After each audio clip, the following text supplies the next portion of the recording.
Hello and welcome to Box, the football talk show brought to you by Sportology TV with myself, Ali Drew. On the last episode, we were joined by Jermaine Pennant, who was talking about his childhood team, Liverpool, the terrible start that Arsenal have had to the season, and remembering the legend Maradona. But on this week's episode, we are joined by a former player for teams including Cardiff City and West Brom. He's also a Welsh international, and he is the only player to have scored a hat-trick at the Premier League, in all three divisions of the Football League, the FA Cup, the League Cup, and at an international match for his country. Delighted to be joined by Robert Earnshaw. Robert, how are you? I'm very good. Yeah, thanks for having me. Yeah, it's a pleasure. Thank you for coming on the show. How's life treating you? Life is good.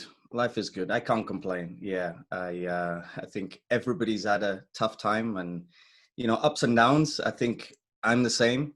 But overall, for me, it was just about, okay, this happens. What's the solution? Stay calm and just, see the silver linings. I think that's probably the best thing. Find the silver linings. And listen, for me, I can't complain. This year has been difficult for everybody, and I understand that. I just tried to see what I could get out of it and how best you can get through it as well. And I think that's the only thing for everyone. How's life since retiring from playing football, getting involved in sort of more of the media side? How are you finding things? Good. Yeah, for me, I guess it's different. So I've spent the last probably 7.5, 8 years abroad and in different countries. I was in Israel. I was in Toronto in Canada, Chicago, Vancouver for a few years, and spent the last 2 years in California for the last couple of years, and playing, coaching, traveling. But it's been interesting. And I retired when I was out in Vancouver, and it's very different. It's I guess when you're a sportsman, it's very different because you go from this, all you've done, everything you build every single minute, every day, you're practicing, it's your passion, it's what you love to do. And then the decision to carry on, not carry on, do something else. What is something else? So I think that's always difficult for everybody. I think everybody handles it in different ways. But for me, it was great because as I was thinking about, retiring, they offered me a coaching role. So I started coaching with the youth, and I think that's probably was the best thing, and that helped me a lot. And it was still difficult, just because I went into coaching, and I've been coaching the last five years or so. It doesn't still take away that feeling of you're a sportsman, your passion, and you have to give that up and you have to stop. And I tell you, for about 6 months, I think 6-7 months, there was times where you're like, that's okay. Today's a difficult day. Today I miss it. Today I want to play. Today I want, you want to, your habits that you do day to day, you want to go back to them. So, but listen, I also can't complain because the best thing was, it was my decision. I understand that probably the hardest thing for everyone is when it's not your decision. When, I see other players that have retired through injury, personal choices, personal life, whatever it is. So I think it's definitely not as difficult as them when they do that. So, it's been okay for me, and transitioned, and I enjoy the media. I enjoy coaching. I don't know what the future holds. I enjoy doing that type of stuff and interacting with people, being on here with you. So it's good. It's good. I can't complain. Yeah, because I always think, and I think a lot of people think, if you're not a footballer, you think, God, when they retire, they could just do whatever they wanted. They could be free, have every day free to just live life of luxury and, be free and go wherever they want. But I suppose when you live for playing football and for football, to just retire and have nothing to do with the game anymore must be the hardest thing ever. So you understand why players who probably don't need to even work or do anything coach, they manage, they go into punditry, and they stay in the sort of world of football because it's almost like some normality for them. Yeah, I think you cannot replace everything with things. And I always say that the best things in life are not things. And it's so true, because it's money is irrelevant. It's another thing. Material stuff, irrelevant. It's the things. So your passion is, you get up, it's going to be hard today. You're going to train, you're going to have to run 10 kilometers and then, go in the gym after, and you're going to have to then mentally be ready for that. The coach says, you're not doing good enough. You have to do this. It needs to be better. You're going, your teammates are saying, hey, come on, you need to be better. Come on, this is not good enough. All of these things every day. And you're driven by I can speak for myself, driven by the fact that you want to be better every day, or every little detail, every little movement, every little action is to be better and improve it from yesterday. And that's what it's always about. And I think as a sportsman as well. So when you measure that against some things or material stuff or money or, retiring and doing nothing, your body, your mind, it's, as a human being, I always go back to the human being. As a human being, you need things. You need what stimulates you. What stimulates you is not, in the end, it's not those things. And that's why it's so important that it's your passions, what you're into, what you enjoy, what wakes you up, your thing, that every day is your thing. What that thing is very individual to every single human, whether it's going to the gym, whether it's you get up and go and achieve something, for the day, whatever it is, whatever job you do, that's what it's about. And when you have to stop, and it's very tough, as I think I would say, the human being, it's very tough to then, okay, what do you do? What is your new passion? What other things? I mean, luckily for me, I've got lots of stuff, and I enjoy so many different things that I have always found what's next, what am I going to do here, and things that stimulate me. And it's always been more than football. As much as I love football and playing and coaching and all of those things, I love a lot of things outside of that, because for me, it's about being a human first, and the things that stimulate me day to day, and I've been lucky that I've always had something. Yeah. Well, we need to talk about some of your former teams. So we'll start off with West Brom.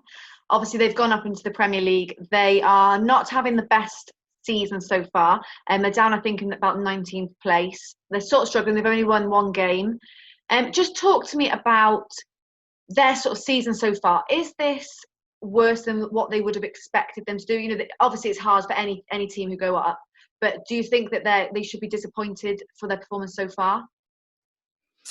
It's always tough to say, should they be disappointed? I think they will be. I think they can do better. I think they would have maybe expect one or two more wins than now, because you always kind of measure Christmas period as around halfway, whether it is or not, it doesn't matter. But around that is when you kind of start to get a measurement of the season, about halfway. And you want to get at least 2 or 3 wins by Christmas, because the Premier League is this. The Premier League is the place to be. It's the top. It's the competition. You're playing against the best players. It's the cameras are there. It's great and it's exciting, and that's where you want to be. And to stay in that, you have to make sure that you deliver on the pitch. Once so you always kind of measuring yourself every few weeks what you need and where you need to get to. They need a few wins for sure, because it's going to be tough for them, because what happens is also not just the performances, but the mentality around the players day to day. That's where you lose it as well. So they need to get some wins. Otherwise, it's going to be very, very difficult second half of the year. And I would love to see them go, stay up, because, like I said, you want to be in the Premier League. It's the place. It's exciting and it's the best. And I hope they can do it. And good people at that club. It's a very unique club, but it's a very, very good club. And I hope they do well. Because they've got a match tonight. They're playing Man City, so it's probably not. It's a difficult match for them, to say the least. So they've obviously got Man City tonight. What do you think? Not even just for tonight's game, but for future games. what do they need to do to sort of change things up? What do you think the players or the sort of coaching team can do to start changing it to get those wins? Number one is, I always say, you have to recalibrate. You have to recalibrate. You have to, what have you done so far? And then what's the next? What's next is you have to change a few things. Is the levels. Okay, if you defend in a certain way, let's raise the level. How can we raise the level? This is how you do it, and get to work that way, because it has to start that way. Then you go out to the training pitch, you practice it and practice and practice, and then it starts to improve. You know, if it's attacking, they definitely, listen, I always say the number one thing, the aim of the game, to score goals. Yes, you can defend, and everybody says, oh yeah, defend. Okay, I'm not, I don't think so much defensively. I think of making it happen, rather than, okay, Try stop. Yeah. Yeah. That's not my mentality. I always think, like, you go into a game to make it happen. You don't go into a game to hope it happens. And I've been in those situations when I was West Brom. I mean, I got there the first 6 weeks. I felt like, why are we hoping? Why are we hoping that we win? Or are we hoping that we get some points? The point is, you put the ball here, and this is what we do, and we score goals, and then we win. And it blew my mind. So West Brom right now kind of feel in that rut of, like, what do we do? And you've got to change that mentality. I think the mentality is where everything starts. The whole game is played in your mind first, and then your body and your tools follow. So they have to change that mentality and figure out ways to win, figure out ways to play positively. It's always about your intentions, your intention in the game, your intention in what your action is. That's where it's at. That's what you try to do. Whether you're successful, that's different. You might have a good player, like they play Man City tonight. Good luck, because you have high IQ, high technical ability, high intelligence tactically. That's who you're playing up against. So and one of the best things you can do, and I used to do this all the time, is you learn off. If you're going to play against Man City and you come off and you played against the very, very best in all the little areas, you take that away. You take the lessons, because that's going to help you when you play, I don't know, Fulham or Burnley or whoever else. That's how you start to change things. You take the lessons from the very best, because you're playing against the very best. And sometimes the teams forget about this when they're in the action, and then season goes by. Maybe you're relegated. Maybe you're finished the season, and you think, oh, we should have done this, could have done. Well, you got to do it in the moment, and that's the best thing. Is there any sort of players that have impressed you or sort of stood out, showing a bit of potential from the West Brom team? Yeah. I mean, listen, it's always difficult. I think a team like West Brom, it has to be more than the individuals. Yeah, and if you're a Man City, you automatically arrive with some of the very best, whether they've signed, whether they're already at the club, and now the manager takes them to a different level. A team like West Brom, it's the only way that they can do well is their team has to do well. That's the only way. So you it's not about the individuals, because it's going to be inconsistent sometimes. You have to, what is your team doing in, I would say, about the moments of the game, whether you're defending, you're attacking, your defensive transition or attacking transition.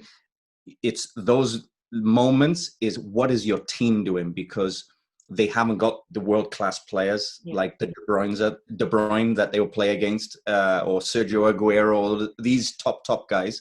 So now it changes to what is your team doing, and that's what it's going to be about. And that's when we stayed up, when I was at West Brom, and we were bottom at Christmas, and everybody was like, oh yeah, everybody was at bottom at Christmas, always goes down.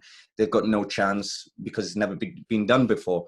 And what changed was our team almost kind of regrouped, but also we raised the level, raised our intentions, raised our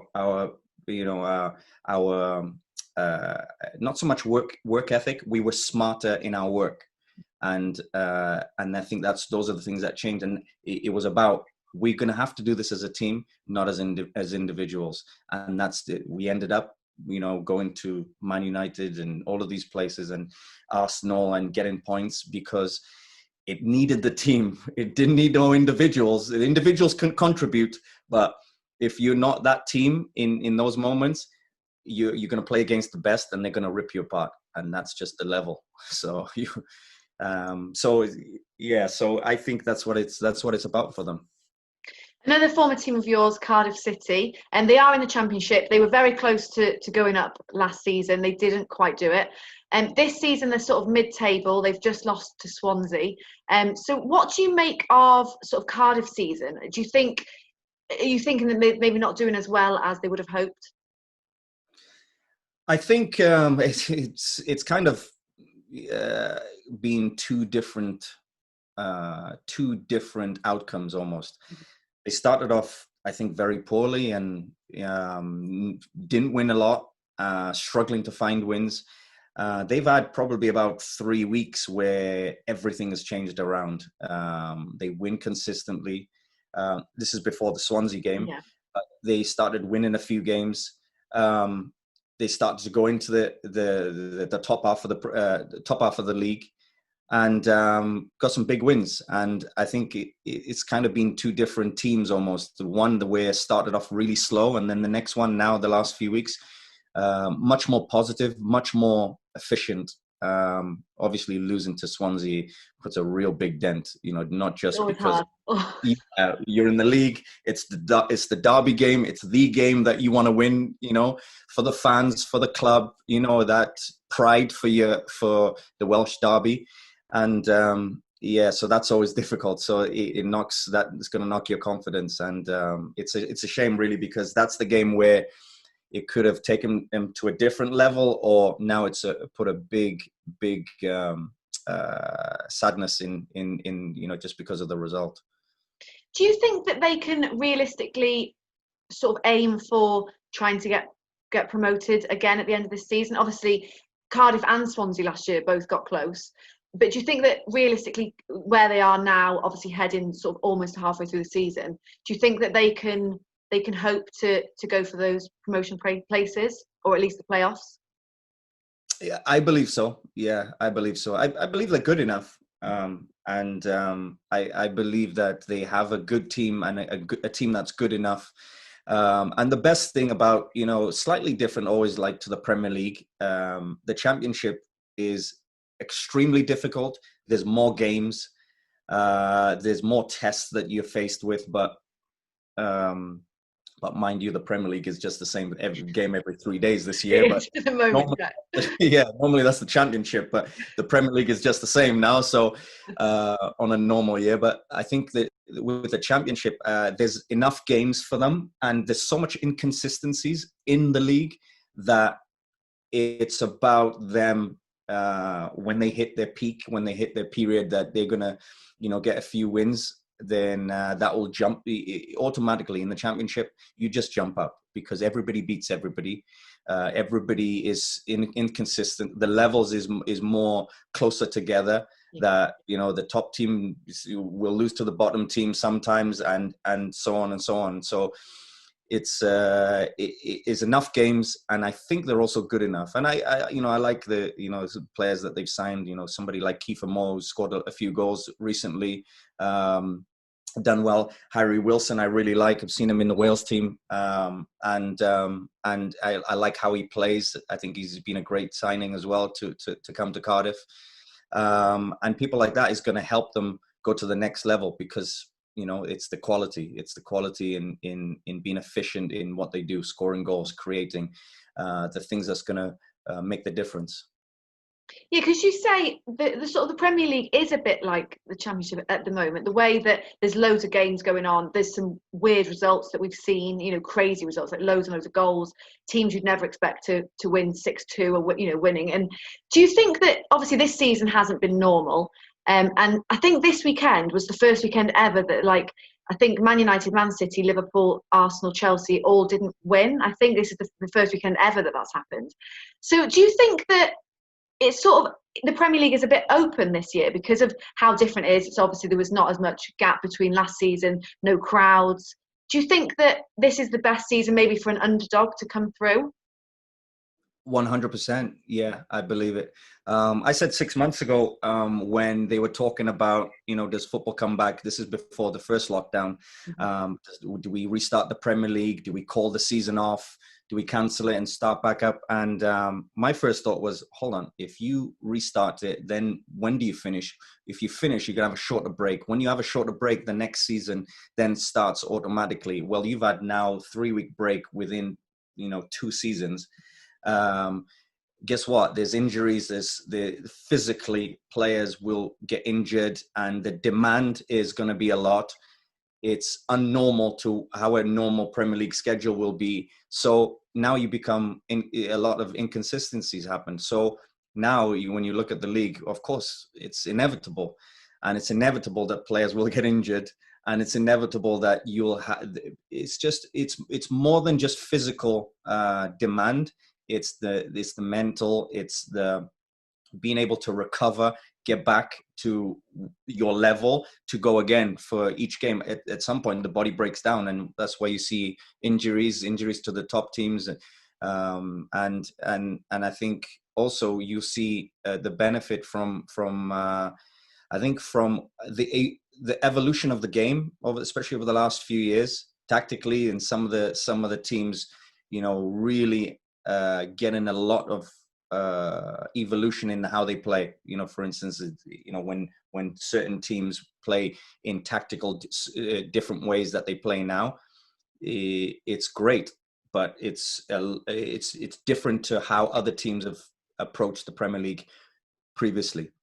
So, I think apart from the year that Leicester won it, I think that year was also a lot of inconsistencies. I don't know why exactly, but I think this year you're going to see that. You're going to see, you see also the Tottenham now challenging because, they're good enough, but also everybody else is also being inconsistent. So I think you have a more of a level this year, because also, the Man City, they've been inconsistent. They can achieve more, but they have been inconsistent.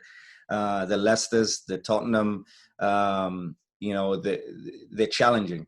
And this is what you want. So, we'll see how the next few months are. But I believe that you might see a new Premier League winner at the end of the season. So we'll see.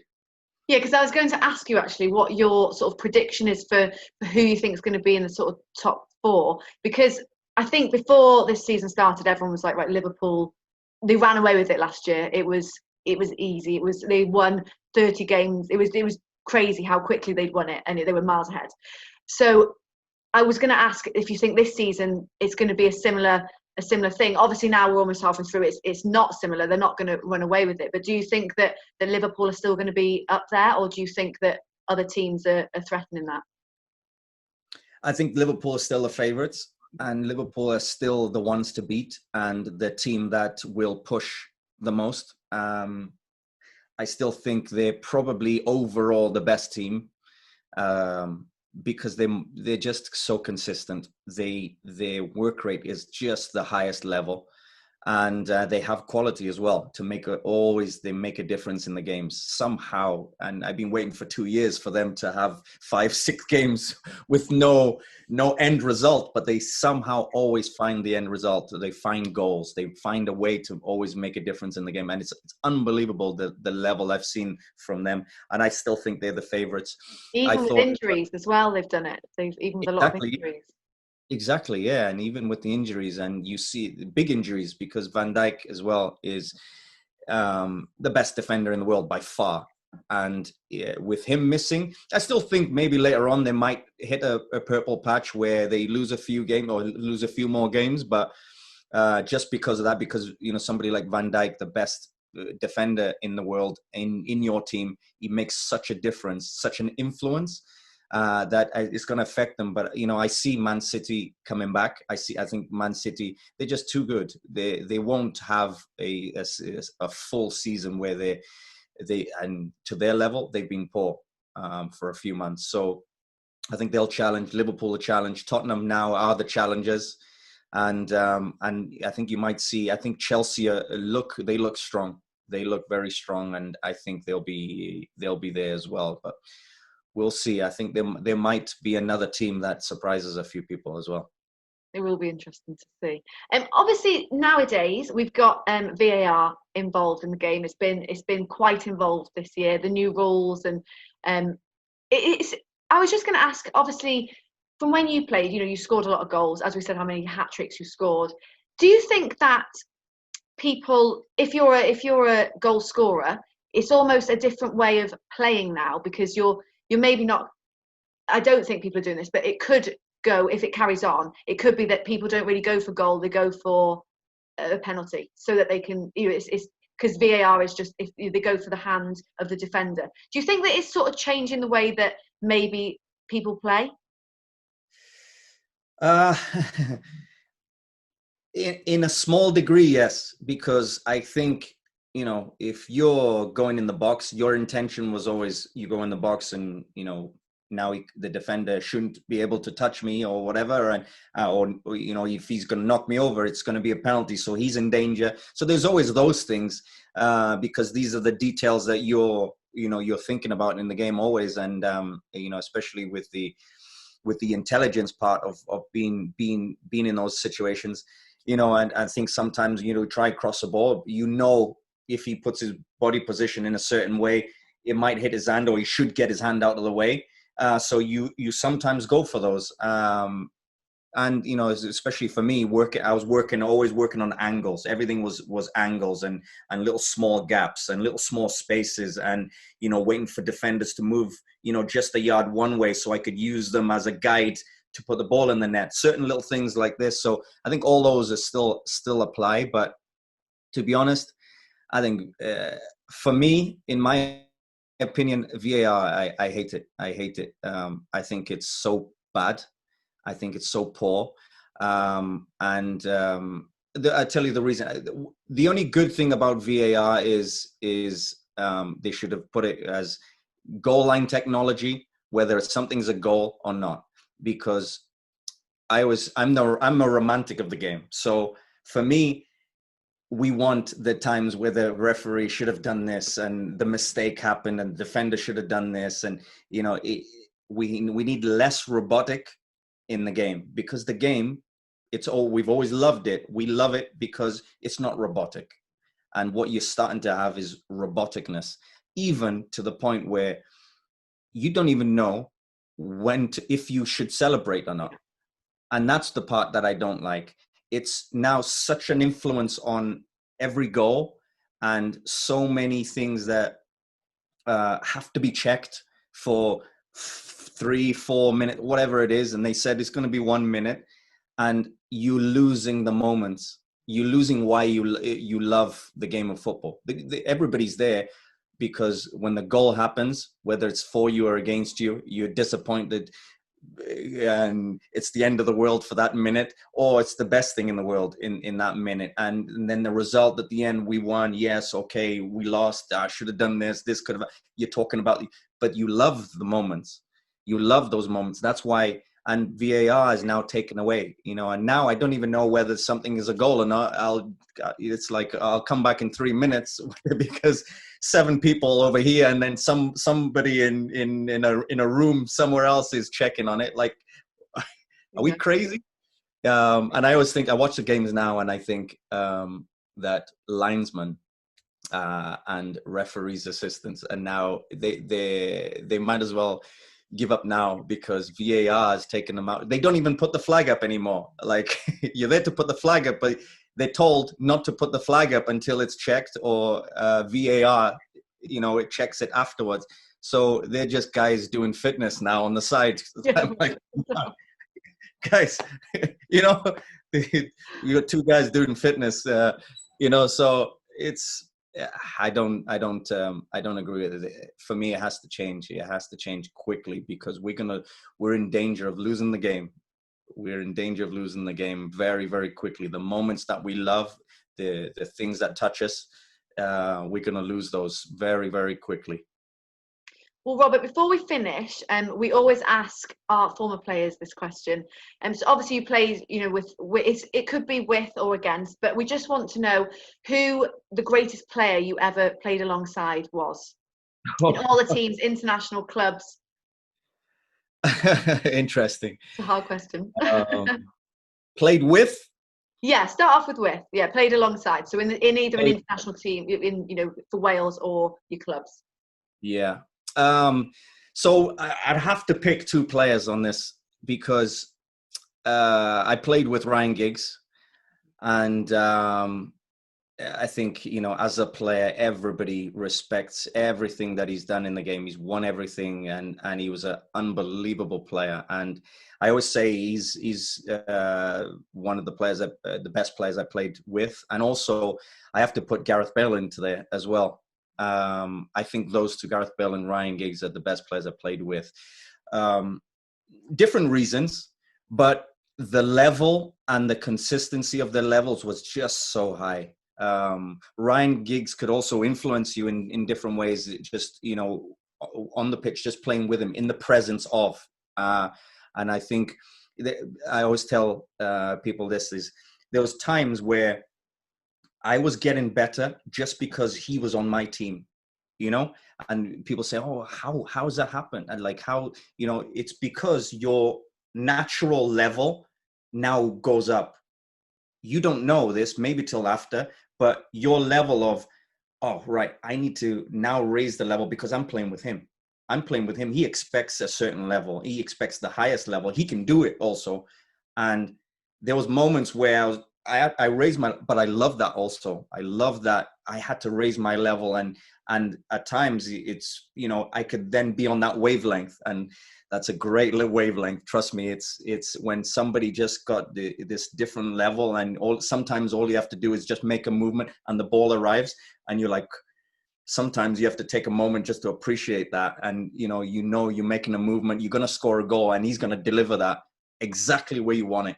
That's what it was like. And Gareth Bale was the same. And sometimes Gareth Bale, in the things that he could do is he could do certain things that at the highest speed, at the full crazy lightning speed, and produce quality. And that's very rare. Sometimes, people are quick, and, sometimes they can do something, sometimes, not all the time.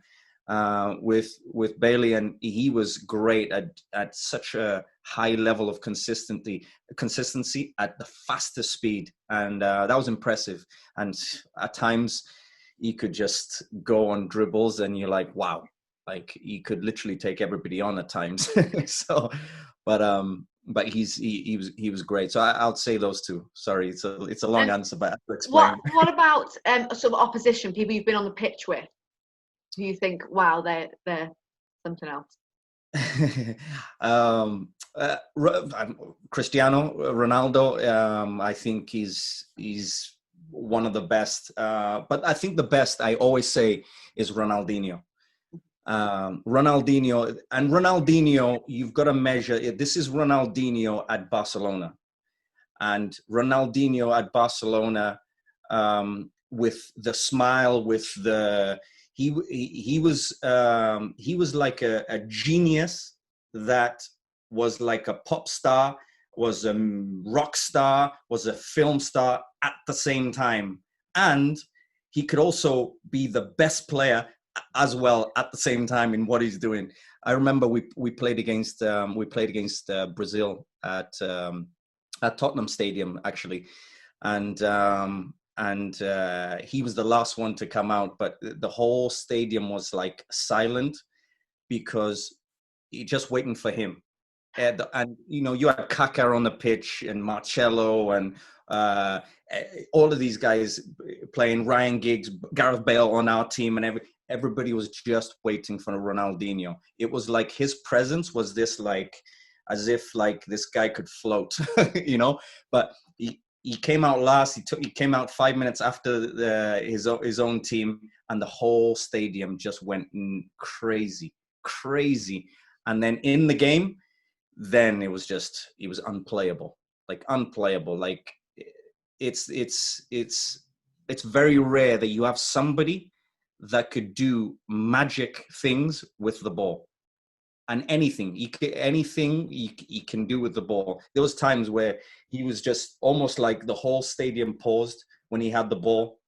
Then you look around again, smile, pop the ball off, and then go again. And it was like everybody was under his control, and it was insane. It was crazy. That's why he was when he was at Barcelona, and he was playing for Brazil at the time when we played against him. He was unreal. But he was doing things that only computer game, it can only be done on a computer game at that time. And that's the level that that he was hitting all the time. But he was amazing. I played against top players, but I always say Ronaldinho because he was magic. He was magic. Yeah, a couple of people have said to him, actually, they've said he's just unreal.